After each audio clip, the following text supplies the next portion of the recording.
Ethan wiped the sweat from his forehead and leaned back in his chair, staring at the jumble of wires, circuits, and strange alien instruments spread across his workbench. The lab was cluttered as usual, but it was his sanctuary. Every tool, every holographic display, and every half-finished device had its purpose. He had worked on human technology interfaces before, but this was different. This wasn't about upgrading a weapon or improving a communication device. This was about giving sight back to a blind alien girl. Lyra sat quietly on a stool nearby, her large violet eyes dimmed by the absence of light staring at the ceiling. She didn't speak much, not because she couldn't, but because she had learned that humans often didn't understand her. Her species, the Elorians, had eyes that could perceive electromagnetic fields, heat patterns, and subtle movements invisible to human eyes. Losing her sight had left her vulnerable in a world that could be unforgiving. Ethan glanced at her and smiled gently. "I promise, Lyra," he said softly. "I'm going to fix this. You'll see again, in your own way." Lyra tilted her head, sensing the sincerity in his voice. There was a small, almost imperceptible nod. That was enough. Ethan went back to his work, carefully soldering microcircuits into the Visor prototype he had been designing for days. The challenge was enormous. Human technology had never been tested with alien neurobiology. The Elorian brain processed visual data differently, mixing it with magnetic and thermal information to create a complete picture of the world. Ethan spent long hours translating this into something a machine could interpret. He had to create a device that converted light, sound, and electromagnetic signals into tactile feedback that Lyra's nervous system could understand as he worked. He often paused to talk with her. "Can you feel this?" he asked, placing a small probe against her palm. Lyra's fingers twitched slightly. "Good. That means it's picking up your neural signals." Some days were frustrating. The visor would blink to life for a moment, showing shapes she could almost recognize, and then fail completely. Ethan would throw himself on the chair, muttering to himself, but Lyra never complained. Instead, she would hum softly, a sound that seemed to fill the room with calm. On the fourth night, after hours of trial and error, Ethan adjusted the last algorithm. He held the visor up to her face. "This is it, Lyra. Are you ready?" Lyra nodded, and Ethan carefully placed the device over her eyes. There was a brief moment of silence. Then her fingers moved in the air, tracing invisible patterns. Her eyes widened, not with sight as humans knew it, but with perception. The visor translated light, movement, and energy into sensations she could feel. She could sense objects, the flow of air, even the warmth of Ethan's hands. She gasped softly, a sound of wonder. I can feel it," she whispered. "Everything. Shapes, colors, movement." Ethan's heart leapt.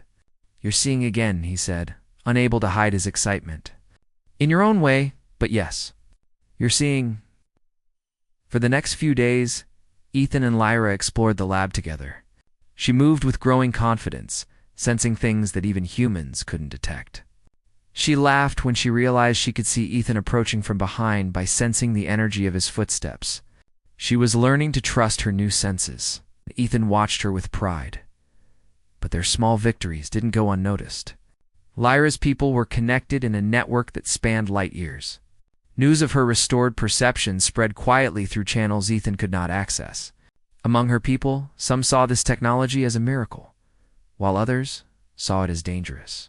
It was one thing for a human to help, but another for him to possess knowledge that could be weaponized or misused. One evening, as Ethan prepared a meal in his small kitchen, he noticed a flicker in the security monitors. 4 figures had appeared outside the lab, standing with precision and patience. Their armor glinted under the faint light. Their weapons were unlike anything Ethan had ever seen sleek, almost alive with energy. They were elite soldiers, and they weren't here to ask politely. Ethan froze. He had read about these operatives, trained across galaxies, to retrieve technology that could threaten powerful interests. The visor was not just a tool for Lyra. It was a key, a technology that could tip balances in wars Ethan had never been a part of. He stepped closer to the monitor, analyzing their movements. The soldiers were cautious, circling the lab in a practiced rhythm, their sensors sweeping for threats. Ethan realized they weren't just looking for him, they were looking for Lyra's technology. And if they found it, he had no doubt they would take it by force. He turned to Lyra, who was sitting quietly, her fingers brushing the surface of a table. "Lyra," he whispered, "we might have company. For very serious people, and they're not here to say hello." Lyra's fingers stopped moving. She tilted her head, sensing the tension in the room. Even without fully understanding what a human soldier was, she felt the danger. She stepped closer to Ethan, trusting him completely. Ethan knew he had to act fast. The lab was full of tools, devices, and improvised gadgets. He could set traps, create diversions, but the soldiers were trained for combat and infiltration. Any mistake could be catastrophic. He began moving quietly, gathering equipment, magnetic pulse emitters, holographic decoys, and a few non-lethal defense tools he had been experimenting with. Hours passed in tense preparation. Every time he heard a footstep or a faint hum of energy, he froze. Lyra helped where she could, sensing subtle changes in the environment shifts and magnetic fields. Faint vibrations, the presence of energy signatures. Together, they formed an unlikely team, combining human ingenuity with alien perception. Finally, Ethan whispered a plan. "We'll split their attention. I'll create a decoy near the front entrance while you sneak out the back. Once they focus on the false target, we move. Can you do that?" Lyra's fingers brushed his arm in a gesture that felt almost like a promise. "Yes," she replied softly. The plan was set into motion. Ethan activated a holographic projector, creating an image of the visor on a pedestal near the entrance. He set up a low-level energy pulse that would make it appear alive, as if it were reacting to the soldier's presence. Then he activated small magnetic traps, ready to disrupt their weapons if necessary. Outside, the soldiers paused as they detected the decoy. Their sensors flickered, analyzing, scanning. Ethan held his breath.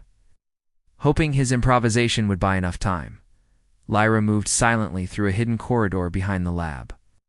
Guided by the sensations from her visor, she could sense the energy from Ethan's traps, the vibrations of approaching boots, and even the faint hum of their advanced weapons. It was strange, exhilarating, and terrifying all at once. Ethan stayed behind for a moment, watching the soldiers' reactions. He realized that despite all his planning, the stakes were higher than he imagined. These weren't ordinary mercenaries. They had trained for years to deal with situations exactly like this. One wrong move could mean capture or worse. He activated the first trap. A pulse of energy rippled through the floor, causing the soldiers' equipment to flicker. They hesitated, momentarily thrown off balance. Ethan saw his chance and signaled Lyra to move. She slipped through the corridor, moving faster now, confident in her new senses. Ethan followed shortly after, staying just behind to ensure the decoy continued to distract the soldiers. He could hear their footsteps adjusting, their voices tense with communication he could barely decipher. The hallway was narrow, lined with equipment and storage crates. Every step was calculated. At the exit, Lyra paused and looked back at Ethan, her visor glowing faintly. "I think we're clear for now," she said, though her voice held a note of caution. Ethan nodded. "For now," he replied, "but they'll keep coming. And next time, they won't be so distracted by tricks." Together, they slipped into the night, moving toward the outer rim of the lab's property. Ethan knew they needed a long-term solution, not just an escape. The soldiers would come back, and probably stronger. But for the first time in days, he allowed himself a moment of relief. Lyra was safe, and the visor had worked. They paused on a ridge overlooking the sprawling alien landscape. Stars shimmered above, alien moons casting faint light over the rocky terrain. Lyra's fingers moved in the air, sensing shapes and patterns invisible to Ethan. He watched her, feeling a mixture of awe and hope. "Do you see it?" he asked softly. Lyra turned, her senses translating the night into a tapestry of signals. "I see everything," she said, "and it's beautiful." Ethan smiled, though the worry lingered. They had won this round, but the real challenge was just beginning. Somewhere out there, the soldiers were regrouping, planning their next move. And somewhere out there, people would try to take what Ethan had created. But in that moment, on that ridge with the wind brushing against them and the stars above, Ethan felt something rare in the universe hope. They were two very different beings, a human and an alien, brought together by technology, trust, and courage. And together, they could face whatever came next. Ethan and Lyra crouched behind a cluster of jagged rocks, the alien night stretching out before them. The wind carried a faint metallic hum, probably from the approaching patrol of the 4 elite soldiers. Ethan's mind raced, trying to predict their movements. He knew they were highly trained, capable of tracking almost anything. A direct confrontation would be suicide. Lyra's fingers moved in the air, sensing subtle vibrations and magnetic traces that Ethan could not detect. "They're close," she whispered, her voice trembling slightly. 3? No, 4 of them. They're using cloaking fields. I can feel the energy, Ethan nodded. Good. That gives us a chance to move. Follow me, led her through the uneven terrain, careful to avoid any open areas that would reveal them. Lyra's senses, enhanced by the visor, were extraordinary. She could detect even the faintest shifts in energy, allowing them to avoid traps and sensors the soldiers might have set. Hours passed in silence, punctuated by occasional whispers and careful steps. Ethan set small decoy devices along the route, projecting holographic images of footprints, motion, and heat signatures. Each decoy was meant to mislead the soldiers, to buy them more time. He marveled at how quickly Lyra adapted, using the visor to navigate even treacherous cliffs and narrow ledges with precision. Finally, they reached a small abandoned observation outpost. The structure was old, partially buried in rock, but intact. Ethan and Lyra slipped inside and sealed the entrance. Inside it was dusty and cold, but it offered temporary safety. Ethan took a deep breath, letting himself relax slightly for the first time since the soldiers arrived. Lyra sat on a dusty crate, her fingers brushing the surfaces around her. "We can rest here," she said softly. "But they won't stop." Ethan nodded grimly. "I know, but we can't fight them head-on. Not yet. We need a plan, and we need more information." He unpacked a small, portable terminal and began scanning the surrounding area. The sensors picked up faint energy signatures. The soldiers were regrouping, communicating through encrypted channels. Ethan adjusted his visor interface to intercept and analyze the signals. Slowly, he began piecing together their strategy. "They're not just after the visor," he said, frowning. "They want the data. My research, your neural interface. Everything. If they succeed, it could be weaponized." Lyra tilted her head. "Weaponized? They would use my sight." Ethan shook his head. "Not exactly your sight, but the way your brain processes information. They could copy it, reverse engineer it, and create something that could be used against your people, or anyone else." Lyra's fingers twitched. "Then we cannot let them take it." Ethan smiled faintly at her determination. "Exactly. That's why we need a plan that uses our strengths. Yours and mine." The next day, Ethan tested new modifications on the visor. He added a feature that allowed Lyra to project false energy signatures, basically creating a decoy that mimicked her presence. It would confuse the soldiers, giving them a chance to escape or set traps. Lyra adapted quickly, practicing projecting different patterns. She could create the illusion of movement in one area while she actually moved elsewhere. By the 3rd day, they were ready. Ethan had mapped the terrain, setting traps and preparing escape routes. Lyra, using the visor, could sense every subtle detail of the energy fields. The faint vibrations of approaching footsteps, the patterns of wind that might carry sound. Together, they were a formidable team. Combining human ingenuity with alien perception, late that night, they heard faint clicks and hums outside the outpost. The soldiers had arrived. Ethan's heart pounded, but he remained calm. "Remember the plan," he whispered. "Create a distraction. Move through the secondary exit, and I'll cover you." Lyra nodded, her fingers brushing Ethan's arm. The visor allowed her to perceive the soldiers even through walls, sensing their exact positions. Ethan activated a small pulse emitter near the front entrance, creating a wave of energy that made it appear as though someone was moving inside. The soldiers, trained but not infallible, reacted immediately. Focusing on the decoy, Lyra slipped through the secondary exit, moving with precision. Ethan followed a few moments later, ready to trigger additional traps if needed. Outside, the terrain was rough, but Lyra's enhanced perception guided them safely. Rocks, crevices, and hidden ridges became visible to her through energy patterns, allowing them to move quickly and quietly as they climbed a steep incline. Ethan activated a series of automated holographic projections. Images of Lyra, moving in different directions, appeared to shift across the landscape. The soldiers hesitated, unsure which target to pursue. Ethan smiled, feeling the thrill of their ingenuity. Even against elite operatives, humans could be clever. The chase continued for hours. Ethan and Lyra navigated through alien forests, over rocky plains, and across shallow streams. Lyra's visor allowed her to detect vibrations in the ground, alerting them to approaching soldiers or potential hazards. Ethan used every tool at his disposal: magnetic pulses, holographic decoys, and energy traps to keep the soldiers off balance. At one point, they reached a narrow canyon.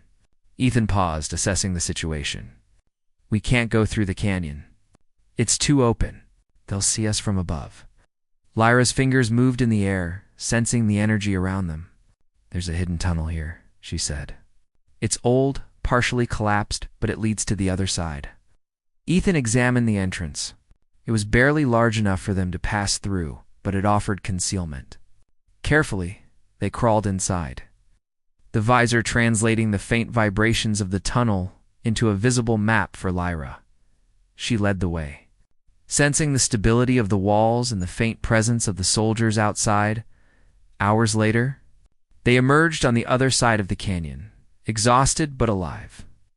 The soldiers had lost track of them, at least temporarily. Ethan leaned against a rock, catching his breath. "We're not safe yet, but this buys us time," he said. Lyra sat beside him, brushing her fingers over the visor. "I can feel them searching. They won't give up." Ethan nodded. "No. That's why we need to move again soon. But first, we need to think long-term. We can't keep running forever. We need allies, technology, a plan to protect the visor and you." Over the next few days, they scouted the area, finding a hidden valley with natural barriers that could serve as a temporary base. Ethan began modifying the visor further, adding new features for defense and camouflage. Lyra practiced projecting false signals and sensing environmental threats, becoming increasingly skilled. One evening, as they rested near a stream, Ethan reflected on their journey. "You know, Lyra," he said, "humans are often underestimated. People think we're fragile, easily defeated. But we have something special: our mind, our creativity. Even against soldiers trained to be perfect, we can be unpredictable." Lyra's fingers brushed his arm, a gesture of trust and understanding. "I see that now," she said softly. "And I see why you helped me. Not for reward, but because it was the right thing." Ethan smiled. "Exactly. And that's why we'll survive together." As night fell, the valley glowed under alien moons. Ethan and Lyra sat quietly, the visor glowing faintly, translating the subtle patterns of light and energy around them. They were safe for now, but the threat remained. The soldiers would return, and next time they would be prepared for anything. Ethan felt a mix of fear and excitement. They had faced impossible odds and survived. They had combined human ingenuity and alien perception to outsmart trained operatives. And yet, the real challenge was still ahead. He knew that the visor was more than a toolet, was a symbol of what humans could achieve. A proof that empathy and intelligence could overcome even the most formidable threats. Lyra leaned against him, her fingers tracing invisible patterns in the air. "Do you think they'll come back?" she asked. Ethan nodded slowly. "They will. But now, we're ready. We know how to stay ahead, how to protect what matters. And as long as we work together, they won't win." They spent the night preparing for what was to come. Ethan refining the visor, Lyra honing her abilities, both aware that the universe was vast, unpredictable, and often dangerous. But in that valley, under alien stars, They felt something rare: hope, trust, and the quiet thrill of being alive. Outsmarting forces that should have been unbeatable. When dawn broke, Ethan looked at Lyra. Today, we move forward. No matter what comes, we'll face it. And we'll win, not just for us, but for everyone who needs this technology, who needs hope. Lyra's eyes, glowing faintly through the visor, met his. Together, she said. Ethan nodded. And together, they stepped into the light of a new day, ready for the battles ahead, ready to show the universe that human ingenuity and courage could make the impossible possible.